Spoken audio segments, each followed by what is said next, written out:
Hello! Oh, hello. Hello, ladies and gentlemen, and welcome to another episode of Dragon Coffee. We are here with our Sunday episode of the week, and today we will be going over the Druid class. Since we went over Ranger yesterday, we're just going to go and do some more nature-related class as we go over the indestructible, overpowered, natured, enemy, instructive monster, creator of the Dungeons and the Dragons, Druid. Oh no! We got our site up. That is always our resource for rolling up new characters as we do this build along. We have a Druid. Look what I got. You see that face? Let's try a different race. Wow, you're being racist. Yeah, well, we said we were just going to change it up. Oh, it's characters. Yeah, so go down. And then... Race. Random. Well, no, keep going. Tell us how. Sure. Lizard folk. Oh, here we go. Let's hear some weird shit. Ooh, yeah! We have ourselves a lizard folk druid. No. Wait, no. No, I saw a farmer again. Don't say that every time. Where? Occupation. No. Occupation. Freaking stupidness. It's garbage. Hot garbage. It's water. That's fine. That's normal. That is normal. Jeez. Okay, just we start from down below. The guy's name is Vith that we're looking at. Vith. I think that's lizard folk for steel. That's why they did it that way. Yeah. So, Vith, steel. So the sound of steel to them is fifth. Oh, that actually kind of fifth. It's actually kind of cool. She is a girl. She is a girl. She is a girl. Hot girl. She has the background of a guild artisan. Occupation, explorer, or wanderer. The description is she has a nervous twitch. High constitution. That's new. Mm-hmm. We normally get the shitty constitution. Mm-hmm. And low wisdom. That makes no sense. We're not doing that. Because wisdom is useful for rangers, and if they're putting low stats for the things that make you useful, not rangers, sorry, Druid. If they're putting low stats for the stuff that are useful to you, you're not going to recommend it, and we're not going to put that in the build. Nope. So we're ignoring the low ability, and we'll put the low ability for something that makes sense via the character after we're done describing it. The talent is expert dart thrower. Expert. Do you understand what they mean? Expert? And rock skipper, bruh. Hello? You're good at skipping. That's them all rocks. I do with my life. Dude, you just bring me back to the fucking Tom Sawyer Island and just country hillbilly. Just They had nothing better to do. they really Friend. did. It's really cool though. Exactly. That's It's the a point. talent. It's very talent. Mannerisms frequently uses the wrong word. Oh, great. Is that the poopy? I need to go to the movie. I need to use the poopy. Interaction trait. Very irritable. I don't care. I'm a greedy, evil beach. Values greed. Protective of colleagues or compatriots. Once again, has a phobia. Everyone has a phobia. Everyone has a phobia. I think typically as people, we actually all have phobia. So that's Yeah, but I don't like it. It's so common that it generates. Yeah. All right, so Circle of Dreams cleared, by the way. One of the cooler ones as well. The guiding aspect is the sea is a constant churning cauldron of power and chaos. I love the word choices they use in this. And reminds you that accepting change is necessary to sustain yourself in the world. That's what Druids do. They change into different animals. They change to what suits them at that moment. Always animals. Your mentor was a wise treant. A tree. A tree who taught you to think in terms of years and decades rather than days or months. That's very descriptive. That's really cool, right? Epic as fuck, bro. Ooh, just the big face coming into the trees. Hello. Well, hello there. Protect the forest. Protect me. Protect the forest. Sure, I don't care. Became a druid because I found a place among a group of druids after I fled a catastrophe. A 17-year-old, he's a young buck. She's a young fuck, sorry. Yeah, what's wrong with you? She has yellow eyes and black scales. Her lizard folk quirk is she sleeps best while mostly submerged in water. I like it here. Oh, yes. Like the frog poop. So much frog poop. Is the guild artisan. Her trait is she likes to talk at length about my profession. And what is her profession? What would we make her profession? Oh, she has the guild business right here. Oh, there you go. Dash, like I said, the site gives you everything needed. Ideal, aspiration. I work hard to be the best there is at my craft. Bond, I pursue well to secure someone's love. That's terrible. Wow, Jesus. Well, that's something that's interesting. I found flaws that I found. Why did I say found? I would kill to acquire a noble title. Yes. Damn! Kill to acquire. Calligraphy is her business, which is scribes and calligraphy. I don't know what that other word is. We're not even gonna try it. Yep. Became a guild artisan because I helped a guild artisan keep a secret or complete a task, and in return I was taken on as an apprentice. Ooh. So just kind of learn from her after you helped her. Okay, Chaotic good. Sure. Right? She sounds evil as shit, right? Literally. We're just gonna call it chaotic evil. I'm serious. That I don't see her any other way. Origin, she was born in a home of a healer or midwife. Parents abandoned you, you're poor. Here's the edgelord thing. Welcome to the edgelord status. Edgelord Every. Family life, poor. Childhood, I was in a shack. Childhood memories. I had a few close relatives no one during childhood until I killed them. That was ordinary for me though, huh? Life events. Adventure, you found some treasure on your adventure. You got 2d6. What kind of adventure did you go on that required you to get 2d6? I mean, anything really. 15 gold, bro. Or thank you. A devil tempted you, a supernatural event. The devil tempted you. Make a DC 10 wisdom saving throw. On a failed save, your alignment shifts one step towards evil if it's not evil already. You start the game with additional 1d20 plus 50 gold. I mean, she does love wealth, so it would make sense. So she could technically have been a good character and is slowly turning evil. Yeah. This demon. Let's just say she failed. Yeah, that makes sense. Someone important. You met an important human who was friendly towards you. What? Great. War. Oh my god. You escaped a battle unscathed, though many of your friends were injured or lost. Classic edgelord status. Marriage. You fell in love or got married to a lizard food laborer. So you are actually trying to be an adulterer then.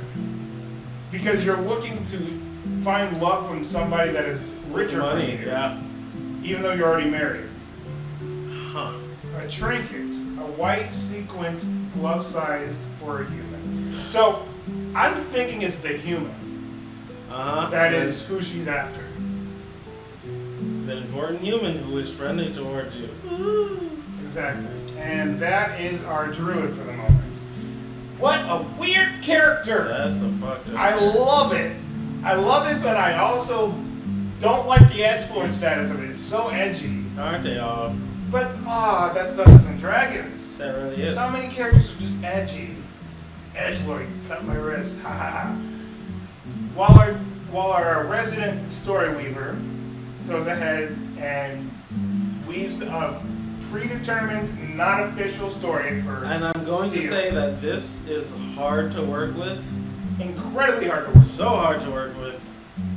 But we're going to make it work somehow. Right? Or do you want to scribble another character? I just have to see the birthplace, home healer, parents abandoned, or rundown check. Okay. Think we Alright. can get something with this?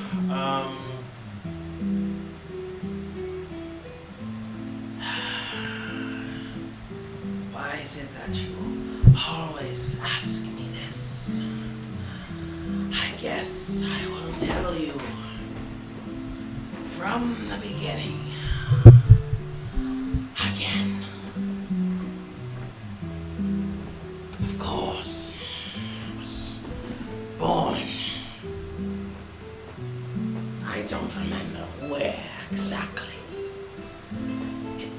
doesn't matter because when I was born, I was not the same making as my mother and father. So, my mother, of course, abandoned me before my father can even know me. Before he can even know the atrocities that my father committed. I was found upon the doorstep of a different lizard. One I call Sks.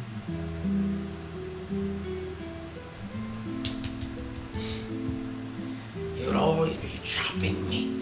Sks, sks, sks. It was such a violent and terrible sound. I had to listen all the time. Incredible. It shot through my ears, piercing through my soul every time. Another animal slain and killed. What can I say? It's the only way we can make money.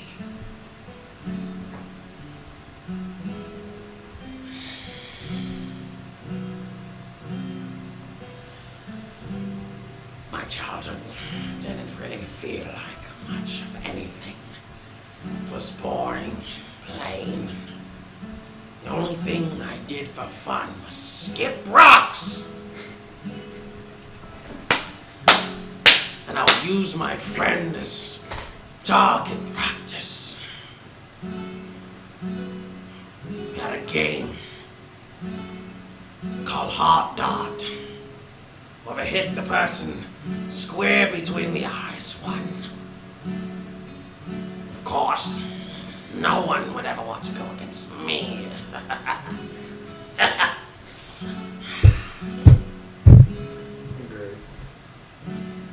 It was so much fun. At the same freaking time. Boring, boring, boring. Same thing. Every day. So I left. I left because I was bored and I couldn't take it anymore. One day I settled upon a tree. It gently wrapped its arms around me. When I awoke, I thought it was a dream. But then I struggled to move and I realized this tree was closely snuggled against my chest. I was shocked at first, but I looked up and its face grew, eyes hollowed, mouth torn asunder. It said, "Hello! I will protect you." And I told him I need not any protection from you. What are you anyways? I'm a tree. To be specific, I'm a tree aunt. Someone made me, left me, came back a year later, then left again. I haven't seen him in quite some time. But then again, did you know? And he would explain to me how I have to not think about time. I have to plan years ahead of me. I was confused. But he slowly taught me his ways and I understood. This world is nothing. It is filled with too many possible outcomes. None in which you can predict. The only thing that is constant is nature. There will always be summer, spring, fall, and winter. One thing I can say is that'll never change about me, too. Just like the seasons, it's my love for money. Steel. Whenever I was away from my little friend, I would con people on the side, showing them glimpses of the future. I've learned how to think ahead of time, after all. If I could ever get some coin in my purse, I would. I've understand the value of money over time. It took me quite some time, because the shing-shings, they always lead me astray. But I can't help it. It's shiny. It's metallic. It makes a nice sound. Shing-shing. Oh. I just love rubbing a whole bunch of them together. They go ching ching ching ching ching. And when you jingle them, clink clink clink clink. Why do you want to hear the story? But anyways, I'm going to continue since you fucking asked.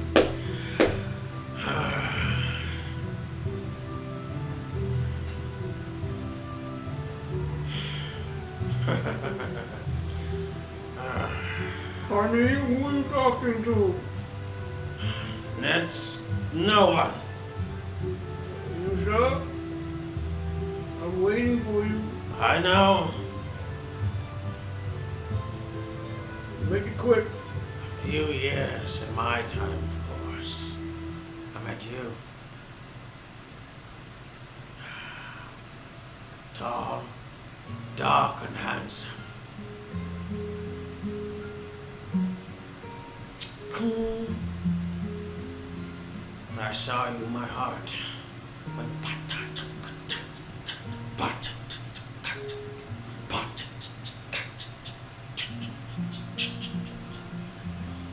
and it still does. Here, it's my earnings for this year. How would you accept it? But you have to go. Now. He's coming. I told you to make it quick. Shut up!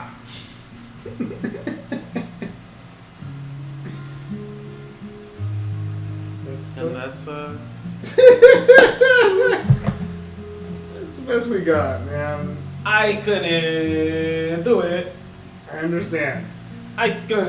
It's one of those random ones where it's just like, it's not our best, but we're gonna make it work regardless. I mean, I am really bad with druids in general. well, the druids are weird. Yeah, no. To be honest, they're just like an anomaly Yep. when I think about it, because it's Because just it's like, like, how did you actually sat there meditating for like, I don't know, maybe a year, and then somehow you've acquired the power to turn your body into that of an animal. I don't get it. I do not understand your nature. This is not magic. No, it's not magic. It's nature, man.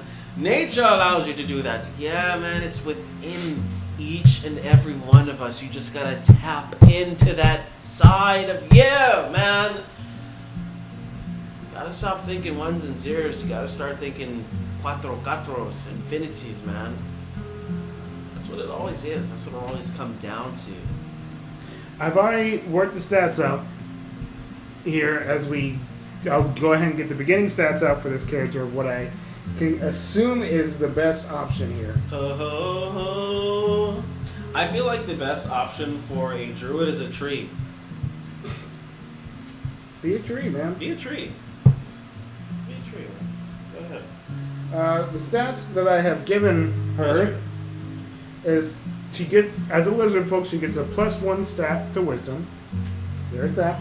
She also gets a +2 stat to constitution. Makes sense. So I They went eat ahead. nasty things. She's already got some good constitution. That's what we're going with. So at the end of the day, she has a 13 in strength, a 12 in dex, a 10 in intelligence, an 8 in charisma, because I don't see her being good with words, especially with the way that she presents herself and just gives her fucking money away. Yep. 16 in wisdom, and 16 in constitution. And that's using standard array. She's a beefy girl.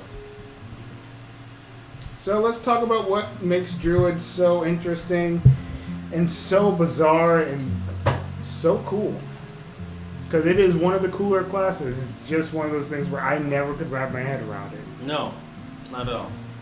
So let's see if we can try and have some help us. Druids revere nature above all, gaining their spells and other magical powers, either from the force of nature itself or from a nature deity. Many Druids pursue a mystic spirituality of transcendence, union with nature, rather than devotion to the divine entity, while others serve gods of wild nature, animals, and elemental forces. The ancient Druidic traditions are sometimes called the Old Faith, in contrast to the worship of gods in temples and shrines. Druid spells are oriented toward nature and animals, the power of tooth and claw, of sun and moon, of fire and storm. Druids also gain the ability to take on... I lost my place because I burped. To take on animal forms, and some Druids make a particular study of this practice, even to the point where they prefer animal form to their natural form. For Druids, natures exist in precarious balance. The four elementals that make up the world, air, earth, fire, wind, and water, must remain in equilibrium. And then it kind of just goes on from there. Just to be clear, just going to go ahead and talk about the class features right quick. You get a D8 for your hit dice. You are proficient in light, medium armors, and shields as well. Druids would not wear armors or use shields that are made of metal, though. The weapons, as far as proficiencies goes, are clubs, daggers, darts, javelins, maces, quarterstaffs, scimitars, sickles, slings, and spears. They get herbalism kit.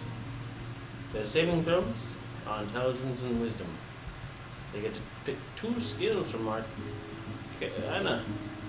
animal handling: insight, medicine, nature, perception, religion, and survival as well. It is very interesting stuff. So,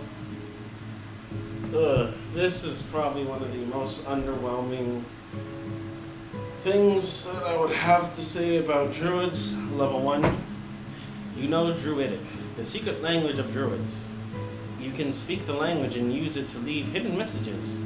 You and others who know this language automatically spot a message. Others spot the message presence with a successful wisdom perception check that can decipher it without metric. So it has to be 15 check for them to understand it. That means it doesn't even matter because it's possible to decipher by non-druids. I feel like this should be more like Thieves' Cant in that sense, where it's like druid specific. I feel maybe it's just probably to, I don't know, maybe allow other classes to still understand what the plausible. I really don't get it. It's a really weird one. It is a really weird one. But this is where the meat of the class goes when you get to second level. Starting at level 2, you can use your action to magically assume the shape of a beast that you have seen. You can use this feature twice. You gain expanded uses. When you finish a short or long rest, your druid level determines the beast you can transform into, as shown on the shape tables at second level. For example, you can transform into any beast with a challenge rating of 1/4 or lower that doesn't have a flying speed or swimming speed, like wolf. But as far as this goes in general, I feel like you should be allowed to turn into different things, like things that you make up as well, because I feel like it would just add a lot of flavor and context to being a druid.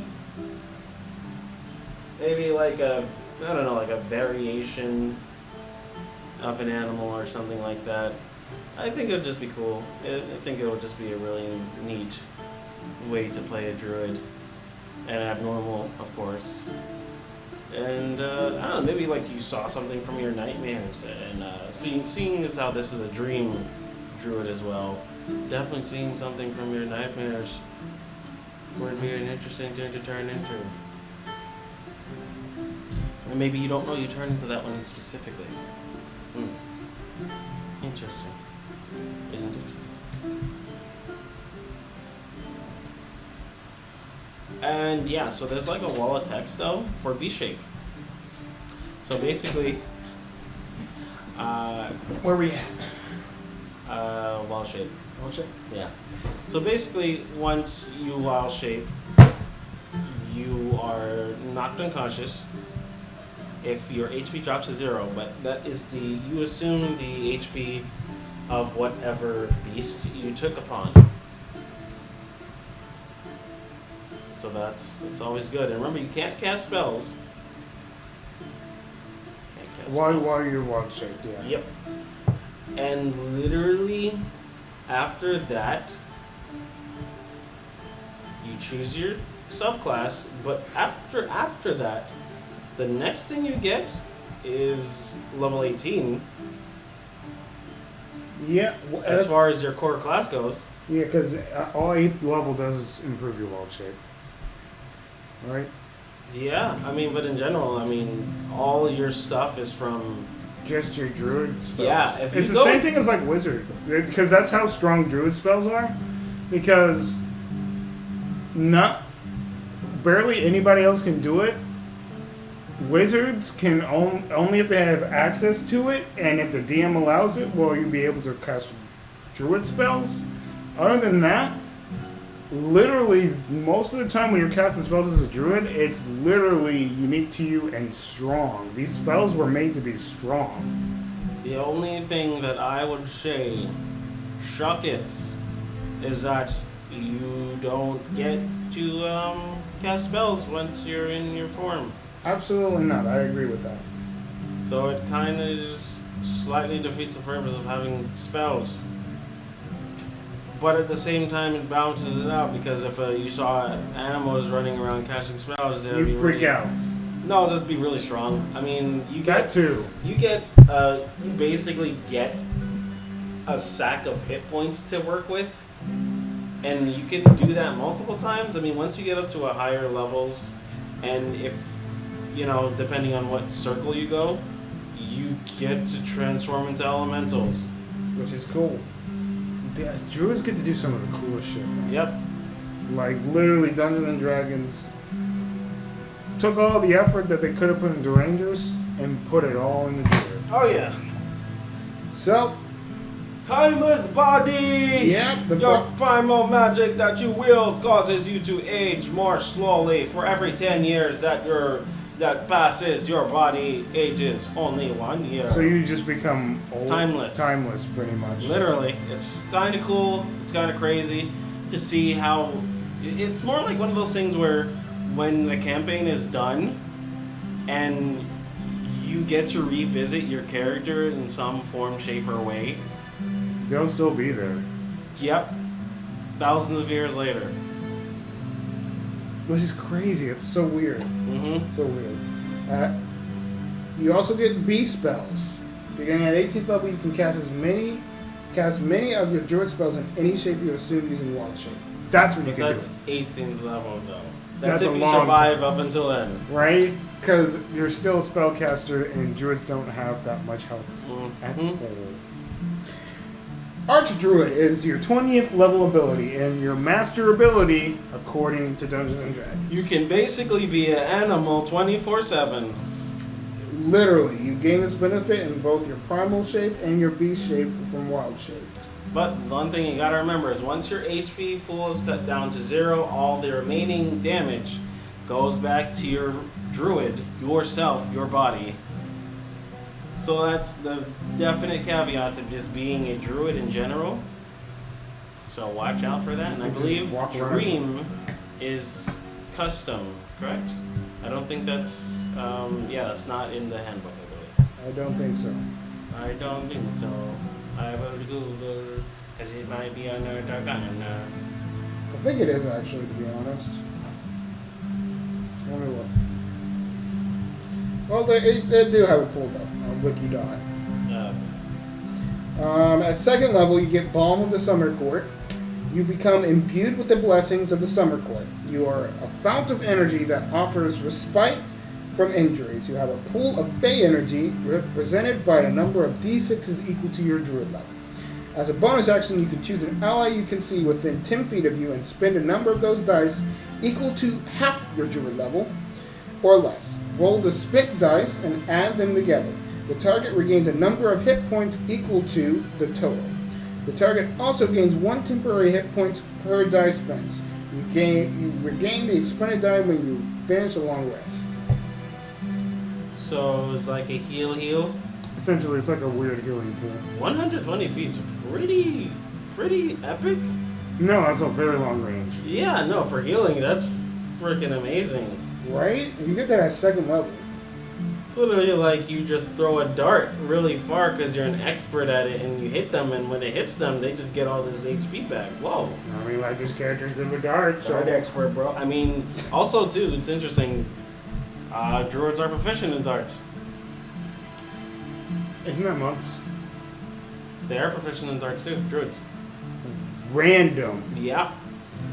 Oh. I mean, it kind of fits with this character, right? I mean, it fits with the character for sure, but I Weapon of did choice not and darts. expect that.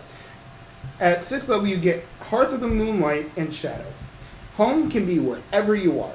During a short or long rest, you can invoke the shadowy power of the Glooming Court to help guard your respite. At the start of the rest, you touch a point in space and an invisible 30-foot radius sphere of magic appears, centered on that point. Total cover blocks the sphere. While within the sphere, you and your allies gain a +5 to dexterity, stealth, and wisdom perception checks. And in any light from open flames in the sphere, a campfire, torches, or the like cannot be visible outside of it. That's powerful. So strong. The sphere vanishes at the end of the rest, or when you leave the sphere. That's So powerful. you're just invisible. Pretty You much. can create an invisible sphere, and everyone can rest in it, and no one can see you. That's strong, That's powerful. especially in Dungeons. At 10th level, you get hidden paths. You can use the hidden magical pathways that some Fae use to traverse space in a blink of an eye. As a bonus action on your turn, you can teleport up to 60 feet to an unoccupied space you can see. Alternatively, you can use your action to teleport one willing creature you touch up to 30 feet to an unoccupied space you can see. You can use this feature a number of times equal to your wisdom modifier, and you regain all expended uses of it when you finish a long rest. So you get like a super misty step. But you can also do it with allies. Yep. I mean, I don't understand why it's called Circle of Dreams. I don't understand either so far. Oh, the next one is called Walker in Dreams. Well, if that's what you're going for, that should be like level 1 stuff, bro. I mean, like, we'll find out, okay? Yeah, we'll see where these dies, dude. Okay, Jeez! The magic of the Feywild grants you the ability to traverse mentally or physically through dreamlands. There you go. Mentally or physically. When you finish a short rest, you can cast one of the following spells without expending a spell slot or requiring material components. Dream, with you as the messenger. Scrying or teleportation circle. To use of the teleportation circle is special. Rather than opening a portal to permanent teleportation circle, it opens a portal to the last location where you finished a long rest on your current plane of existence. If you haven't taken a long rest on your current plane, the spell fails, but it isn't wasted. Once you use the feature, you cannot use it again. Well, which city is that? How does the spell know that you rested? I don't know. I mean, because you dreamed. It's city. Because you dreamed, bro. Where's city? But it says physical. You dreamed. That's city. You dreamed. What if you don't sleep though? Who cares? What if you don't sleep? It's the same thing of like how did the tree give the lizard folk the power to begin with? Huh? How? He's a deity. He was a deity. Is that the deity? Yeah. Okay, Treon's the deity. Treon's deity, bro. Treon's deity grabbed and squeezed the life out of this lizard and planted nature into it. Yeah. And now it can do weird shit. And her heart is like it's covered in thorns and wood. It's like bark. It's like bark skin on her heart. Heart skin. Terrible. It's gross and it's icky. But that's essentially Druid, though. Right? That is essentially Druid. Druid is, in a whole, a class that is in a world of itself. While it is a spellcaster and does have healing properties and can be classified as a healer, it is known as being one of the strongest and most wildly tankiest, insane classes, because you just don't know what's going to happen when you play Druid, or at least what's going to happen when a Druid enters your campaign, because they give you so many different options. With the Moon, the Dream subclass that we have here, is just one of several options, and each one of these several options, and I mean each one of them, have these bizarre, really strong after effects that you can use. I'm not talking. I really feel like the Druid subclasses are the strongest subclasses in the game because of the base Druid class already being strong, right? Then you have the subclasses that are strong. Yeah. You mix both of those together and you have a really, really good class. It's just for us, I guess for me too, and we're going to be particular, I just have a hard time wrapping my head around how the fuck are you doing this? Like for real. Give me how. But you know what? That's us though. It's to suspend disbelief is how some things that It's imagination. D&D is just based on. Suspend disbelief. It's imagination. Yeah. And sometimes we think too hard on things, and this is, I think, a good prime example of it. Exactly. So, I want to thank you guys for watching Dragon Coffee. We will leave TetraCube in the description below for those who want to check it out and get a good idea of what the randomizer looks like. It's a really great resource and a really great tool to use if you are searching for ideas or searching for a character to potentially play for either a long-standing campaign or for a one-shot. And if you're skeptical, go ahead and subscribe so you can see all the videos and I don't know, maybe comment and tell me how we can do better. I don't know, like it. This way I know you definitely loved it. And if you haven't already, hit that bell. Go ahead, ring it. I'll give you coin. Ching ching. Thank you. Bye guys, you're beautiful.